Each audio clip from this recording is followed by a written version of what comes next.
Politics of Party, where we go behind the music, behind the trussing, behind the microphones and the iconic sets, behind the mind-blowing performances, behind the madness, to talk about what keeps the industry alive. Who is it built on? The carnival economy isn't just about vibes, it's about vision. Join us as we unmask the industry in the Politics of Party.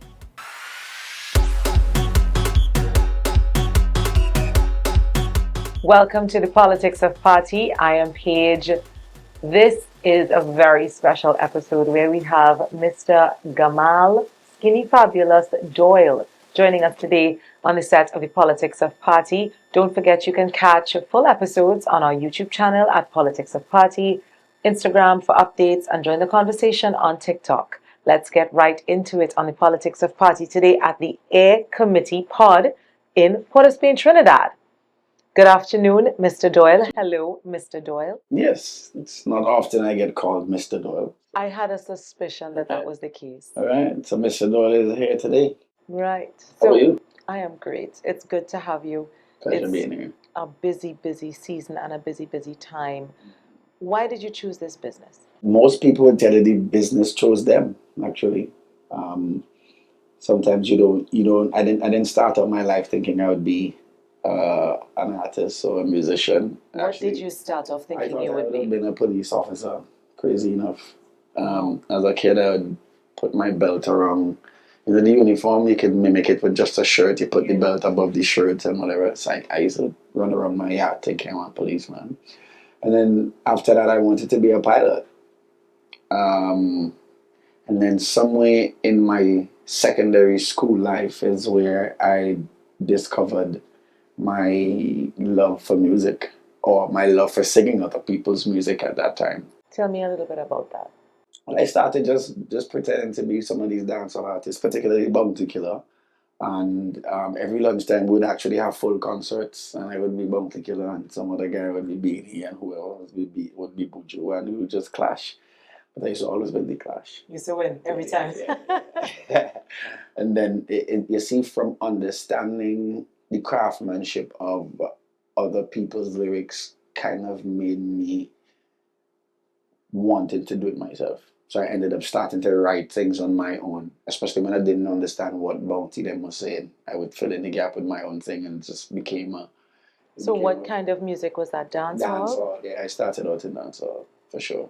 And how did you end up in soca? So I know you went to UE, right? Yes. What did you study at UE? Mass communications and philosophy. And what was the intention when you did that? It's just a matter of just kind of. I always believe at any age and any stage, it doesn't matter what your ambitions are. I think that schooling is important to complete. Not because I think it is the exclusive tool towards a successful life, but I just think it's a task that is worth completing. You know, you complete your schooling. I did primary, secondary, tertiary. I needed to complete my university ambitions. And so I decided to do it. I went and got a scholarship, and I did 4 years in University of the West Indies, Mona. And that was it. Yeah, but those were also some of the most exciting times of my life too, as a student. So talk to me about your journey in music. When was the first time that you realized, what was that moment, that signature moment when you realized you wanted to be in music? I think it would have been one of those concerts, those school concerts where there's a sister school to the all-boys school that I went to. And what was the name of the school you went to? I went to the St. Vincent Grammar School, Top School. And then the sister school to that is a school called the Girls High School. And they normally have like school fairs and pageants and so. And they invited myself and another student at the time to be a part of the halftime entertainment package, so to speak. And me going up there, pretending to be Bounty and shelling the place, I knew this is what I wanted to do in life. Right. And at that point, it was really about the joy of being an artist and the joy of seeing people get joy from you getting joy. And it's a cyclical thing that works. And how old were you when you made that switch in your mind? I would say about 14, 14, because this is about Form 3, coming out of Form 2. What was your first professional engagement as a musician? As a musician, there's a thing called the school's talent search. Now, this is where you have to sign up, get selected, get paid the $300, which at that point felt like good money. Right. It really wasn't. And so that's a competition I went into and I won. And then from there on, I knew that you had to pay me, whether it's $100 or not. I knew that this was the beginning of something professional, not just a passion that I wanted to pursue, but it was the beginning of the business of it. Okay. So, who was the first person in your career and in your life that gave you an opening into soca? Because I want to talk about when you decided to get into soca. Who would give you? So, the segment in the show is called the forward. Right. So, you want to know who gave you your forward? My first forward came. Well, first of all, I think DJs gave me my first forward. There was a DJ called Jude, the Cool Dude, who he was the house DJ for a club called Touch Entertainment Center. And he was the first one to say, yeah, take this mic in the middle of the fete, and I'm going to play an LL Cool J instrumental, which was doing it and doing it and doing it right, doing it and doing it. And he gave me that mic and I did it right. Wow. And nationally placed. So that was one of my first forwards. In terms of other artists who gave a shine, there's a soca artist in St. Vincent called Luther. He invited me to be or do like a dancehall verse in his soca song, and that song was called Busy Tone. And that verse ended up being a really important part of the whole song, the part that person sang along to and whatnot. And even then, I still told myself I was just a dancehall artist doing a little piece of soca. But he actually gave me that first, yeah, come do something with me. So big up Luther. Big up Luther. So we're going to take a short break here on the Politics of Party, and we'll be right back to talk to Skinny Fabulous about his career in soca. Follow us at the Politics of Party on YouTube, Instagram, and join the conversation on TikTok. Back on the set, Politics of Party at the Air Committee Pod in Port of Spain. This is the Politics of Party, the Trinidad and Tobago edition. We are talking to Skinny Fabulous. Mm-hmm. Soca. Soca. When did you know that soca was the thing? When is your first big soca, exposure in your career? How old were you and where was it? Because I want to talk about the St. Vincent link too, and what happens in St. Vincent regarding calypso and soca. Yeah, well, my first time doing soca was maybe 2001. And there was a song called Bad Man. Yeah, because I really thought I was a bad man at that time. There was a song called Rags Up, Flags Up, Man a Bad Man, St. Vincent and Trinidad Man, Jamaican, Haitian, Bajan Man, from you bad, put your hands up, Rags Up, Flags Up, Man a Bad Man, St. Vincent, real fast, real speed, real pace.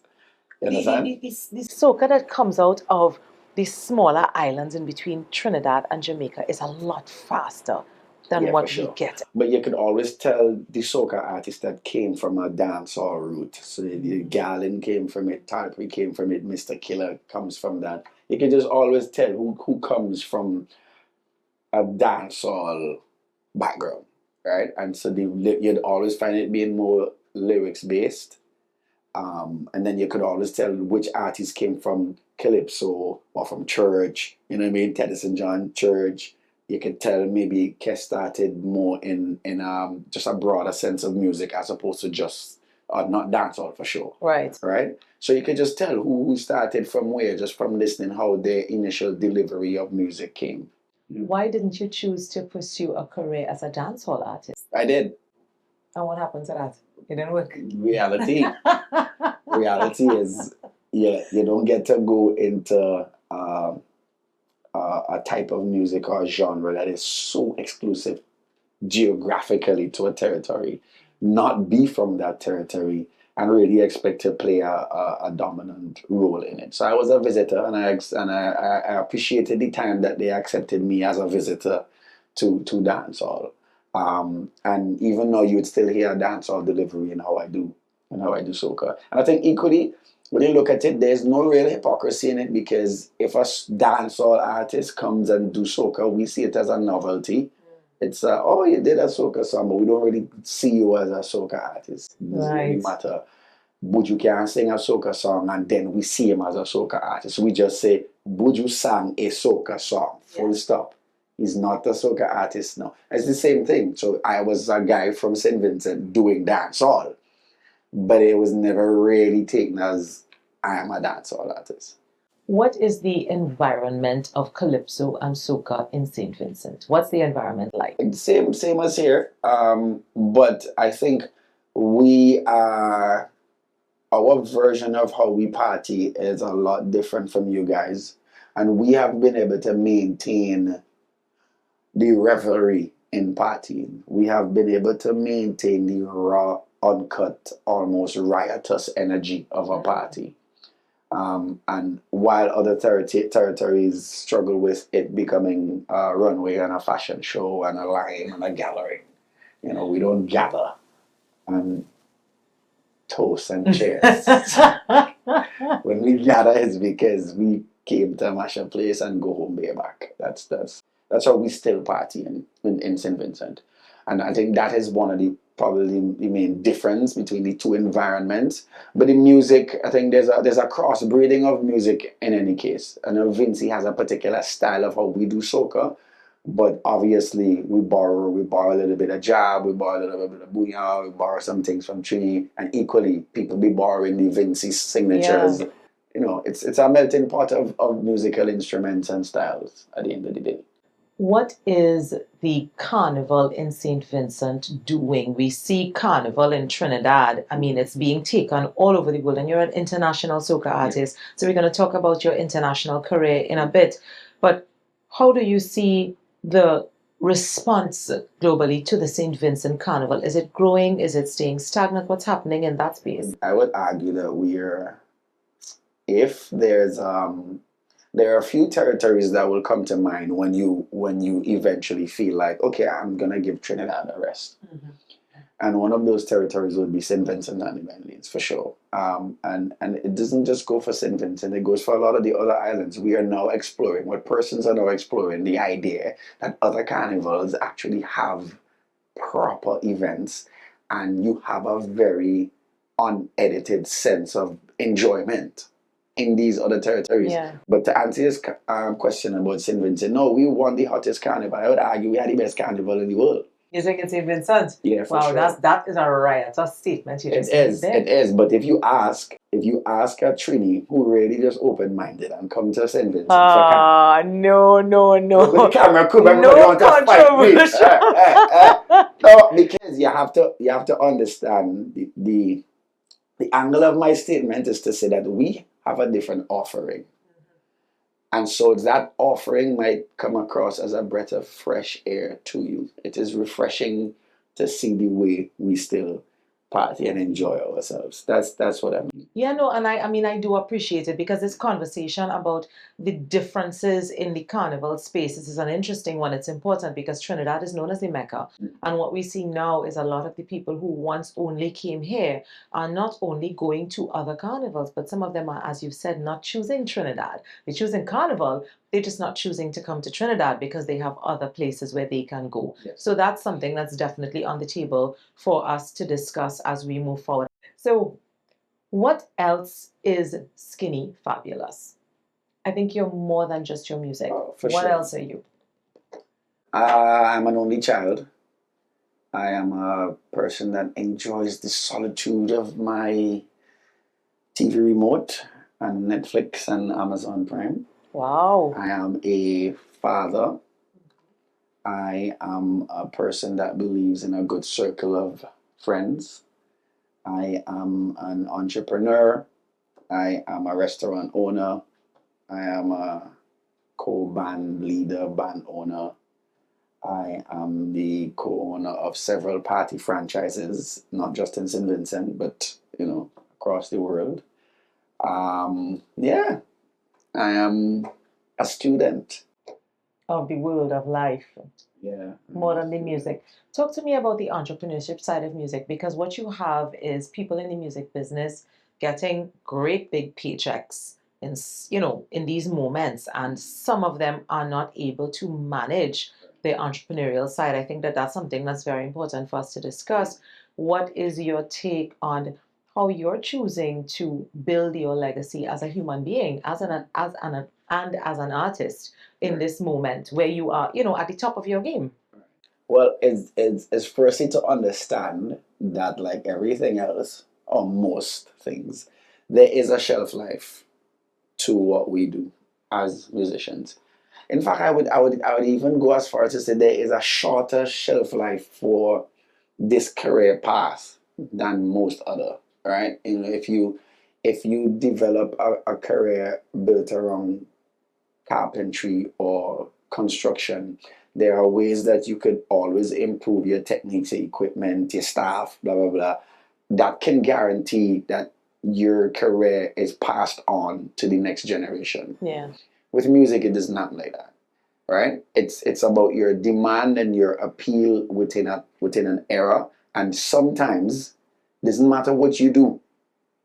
There's a new generation of partiers and enjoyers of music that will detach themselves from your style, and there's probably nothing you can do about it. So understanding the shelf life of your career is also to treat it with the utmost importance, making every moment count, not taking it for granted, but also having the financial wisdom to save and to put things in place that allow you to function after the expiry date comes up on your screen and say, "Poop, you're done. We don't want you no more." Wow.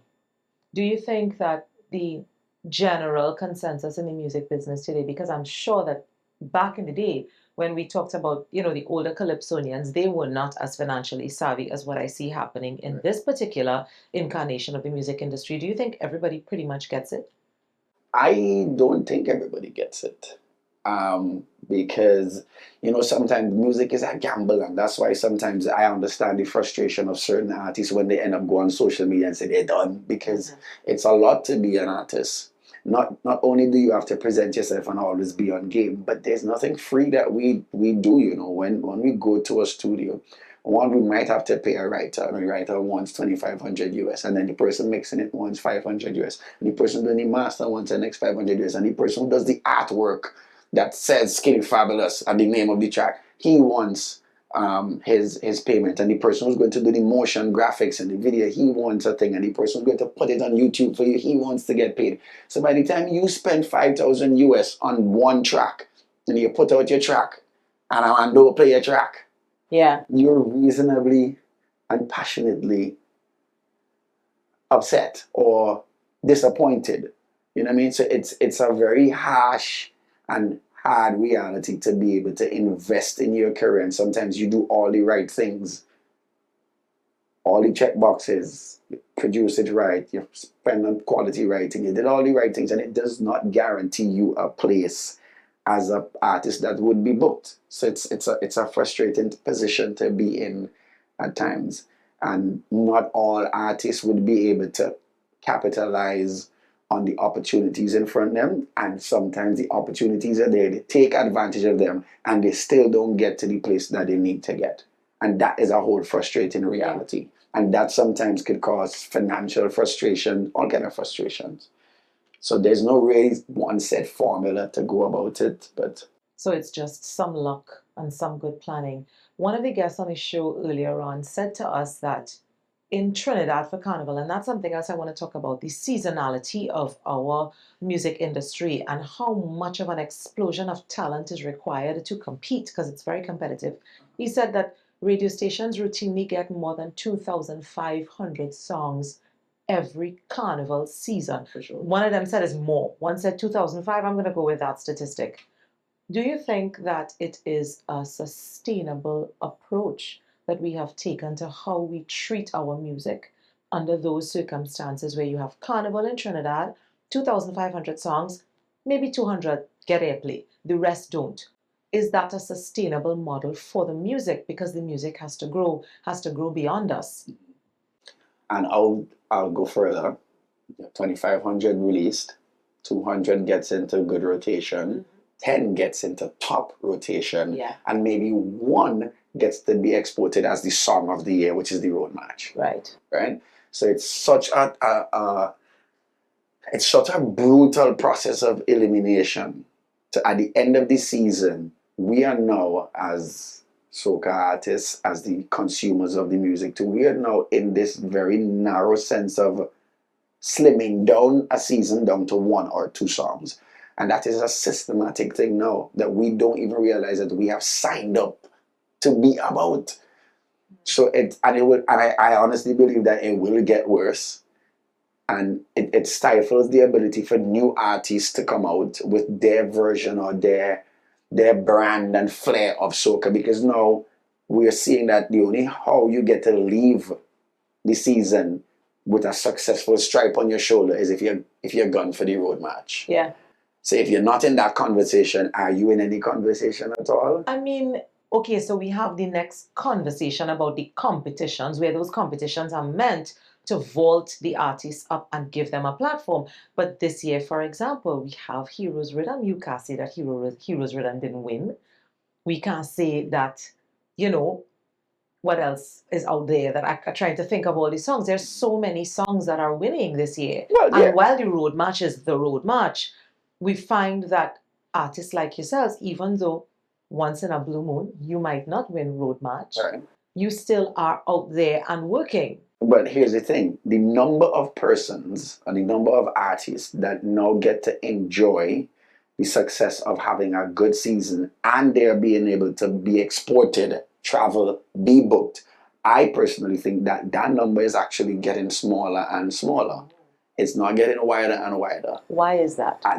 Because now we have 70 multiplicity. carnivals, right? Yes. We have 70 or more carnivals around the world in some place. Mm. And that's more than one carnival every weekend. Unless you have a clone machine, Skinny Fabulous could only be in one city in a weekend. Yet still, if you check all those carnivals all across the world, maybe there are 7 artists that you'd see in all of them. Lucky for me, I'm one of them.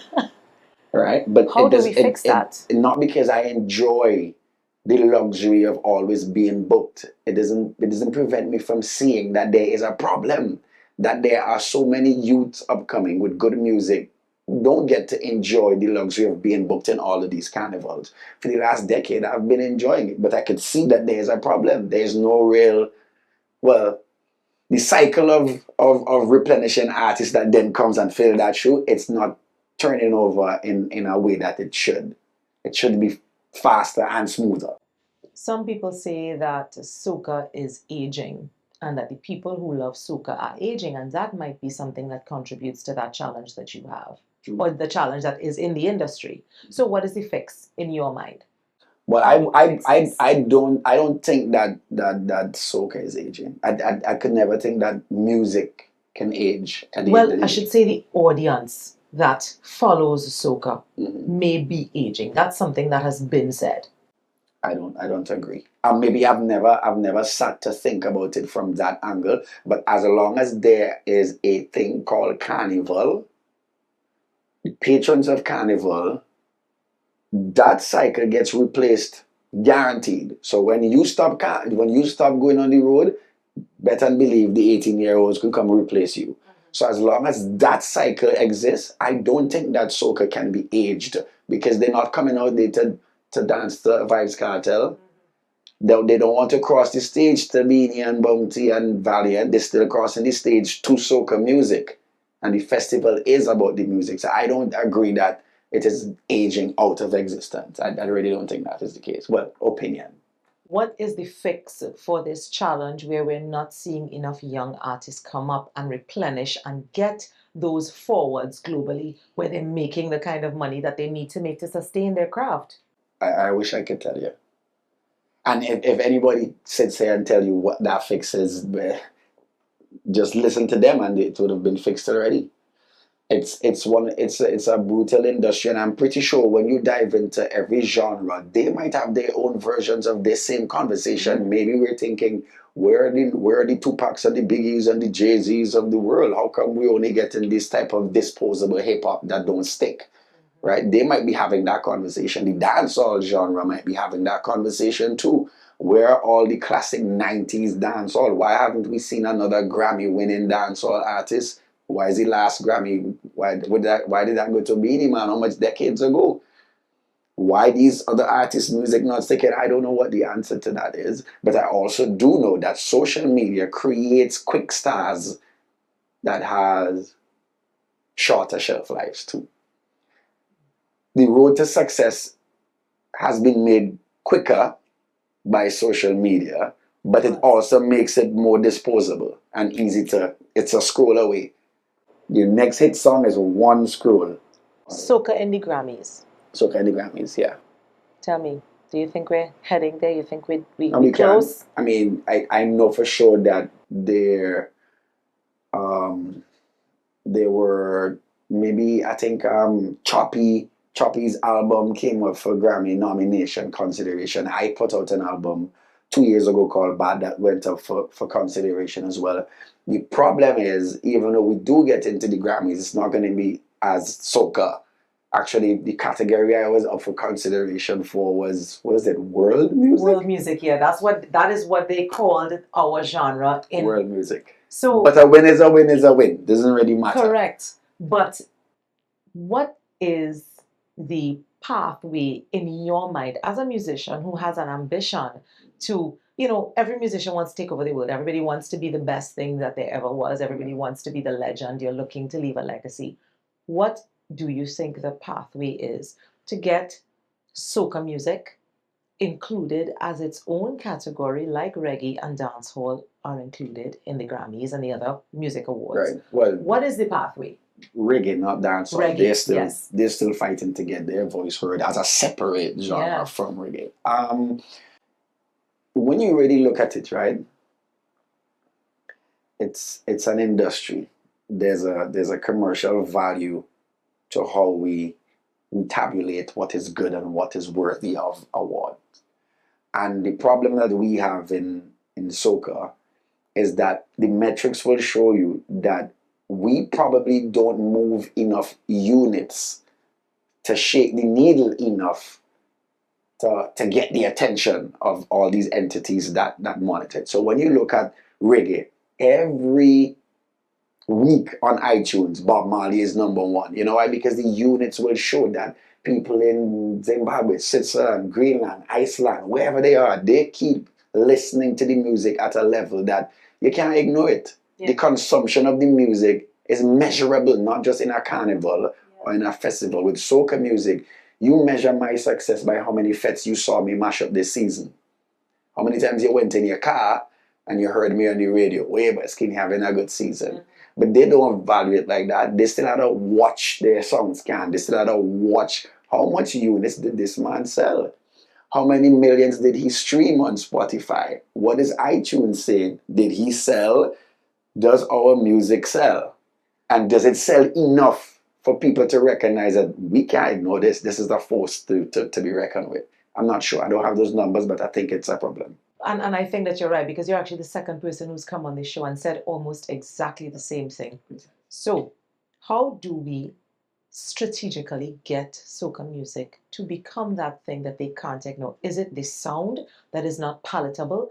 Is it that we haven't marketed the cultural ethos around the music? Is it that we haven't shown up as a lifestyle? Because reggae is almost a lifestyle. It's not even music, it's a lifestyle. What do we need to do to change that picture?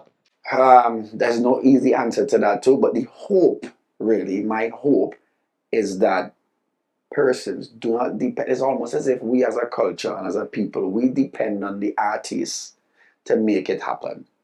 And if you understood what I just explained about numbers, then we as the consumers of the music, we have a role to play in where that music goes, right? So stop bootlegging anything.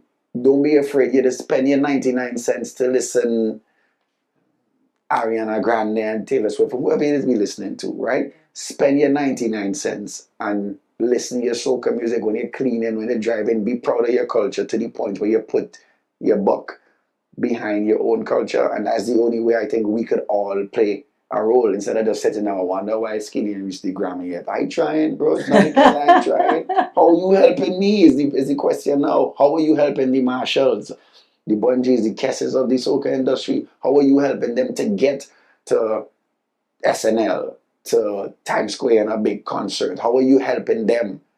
You help them when they put off a concert in what the biggest set of stadiums and venues. You make sure you show up. When they release a song, buy it. It's the least you could do. You just spend money on drinks and strippiness. Just spend some money on your culture, same way.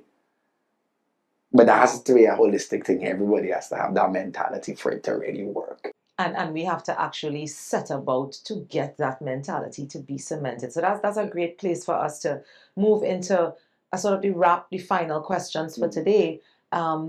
What is your favorite Skinny Fabulous song? Right. My favorite Skinny song may not be the most popular Skinny song.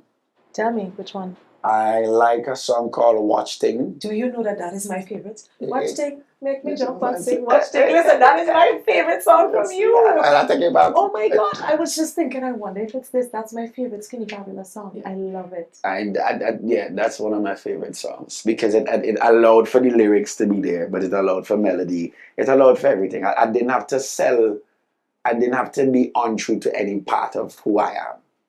I was able to embrace melody, but I was able to embrace one set of lyrics going on the road. So that was the perfect callaloo of Skin Fabulous. The doors are moving. Oh my gosh, I love it. She did the thing. Yeah. So that was one of my favorites. For you sure. write as well. Yes. What's your favorite song that you've ever written? For myself? Anybody. I actually enjoyed writing Dr. Mashup for Marshall. If it's Bacchanal, they want to sing more. And it's because I was having lunch in St. Vincent at a restaurant called Flow Wine Bar. And I was scrolling through my social media, and Iowa at the time had brought out a song. I think he was throwing jabs at Boy. Right? And I'm like, well, nah, Boy is my boy. I can't agree with this. So immediately I started and I had fun. I remember the battle now. Yeah, they had some kind of battle. So I really had fun penning that whole situation. I think Happiest Man Alive also was one of my favorite songs that I worked on. And fun fact, I didn't even write it with him in mind. Who did you write it for? Skinny Fabulous. No. Who? You see, I never said this on any interview. I don't think he knew. I don't think Boy knows originally that I wrote it with someone else in mind. Who did you write it in mind? I wrote that song with Benjai in mind. See me, you see me. I's a man. Love to play. Love to jam. See me. That's exactly how I actually did the first demo of it. Wow. Well, Benjai would love that. Big ups to Benjai. I don't think I ever told Benjai that. I don't think I ever told Marshall that. Because that was me goofing around with it, just goofing around his voice, and I was singing that. And then after doing it is when I was like, nah, but this song, you know what I mean? I actually fell in love with this song. I said, let's not joke around with it. Let me sing it like how I should sing it. Real. And not try to be Benjai, and I brought it with, and then is when I said the decision was made to. Talk to me about, because you have a close relationship with Marshall. You guys have done a lot of songs together. Right. Big up to my son Sloan on this episode, because the first time I ever met you is when my son Sloan starred in the Conch Shell video. We all went down the islands together. That was the first time I ever met you. And that's one of the songs you've done. You've done Family. This year, one of my favorite songs, Can I Tell You, is Fallen Fetter. I really like that song. I think it's a creeper. It's going to be great. So tell me about this relationship you have with Marshall, because you all have a history. I think we've been working since like 2009. I don't know how much years that is, almost 20. Right? And, when you share creative space with somebody, it's something that you cannot force. And for some reason, him and I shared a type of respect and creative energy that worked over the years. And it's somebody I take, I guess, counsel from at times, and not just to do with music. You know what I'm saying? Anybody knows Montano when he holding a corner to get a lecture. But it's the type of lecture that I always appreciated from jump. And equally, it's somebody who respects my opinion and my friendship. And so it's a mutually respectful relationship that I have come to have in the highest of respects, But now my boy, anyway, Trey. Everybody who's come on this show has had something to say about Marshall. So big up to Marshall from the Politics of Party. Hopefully we'll get you on the show at some point. Hi. So we want to thank Putting Marshall. out word for you. Yeah, thank you so much. Please put it out with me. I love to have him and sit down and have a conversation. But that's been a great relationship, and it's helped your career tremendously. And it has put you in a space where you really are absolutely at the top of your game internationally with soca. So what is next for Skinny Fabulous? This has been a great year for you. It's always a great year for you. Yeah. What's next? It's because we highlighted some of the challenges of soca and the industry and it being seasonal. The thing that most people overlook is how difficult it is just for me to be in this space. Having this conversation with you is a challenge and has been a challenge. So for the last 15 years, I've been able to be in the conversation and maintain a relevance that works for me on a business level, on a media, on a presence level, on being in the top, whatever, booked level, And so what's next for me is almost always figuring out how to start from zero with a good sprint. Which is sad of the industry. It is. It's a sprint, and that is sad of the industry. And that is sad, right? Because the entirety of my career has been a marathon. But the industry forces you to go right back to the starting line and go down and wait for the bullet, pow, and then you're going off again, which is sad. But for me, the next level is always, I have events that I export. I'm doing the Ibiza Soca Festival. I do brunch on soca here with my brother Hova. That's on Carnival Sunday. We do it in Miami. We do it in Dubai. There's AM Jamboree that we now do in London. So for me, is also just expanding the brand of Skinny Fabulous beyond just the music, right? Right. So you work quietly, keep your head down in ways that matter, and then keep your head up in the ways that you need to be loud. So I am loud when I need to be loud. You understand? Like, no, if you tell the engineer, this might get a little bit loud for you. Boom blast, then I promise I'm today I go jump. I need to be loud at that point. And sometimes we need to sit down and have civilized conversations like the ones we just had. Thank you so much. Skinny Fabulous, more than just the music, guys. What a fantastic interview here on the Politics of Party.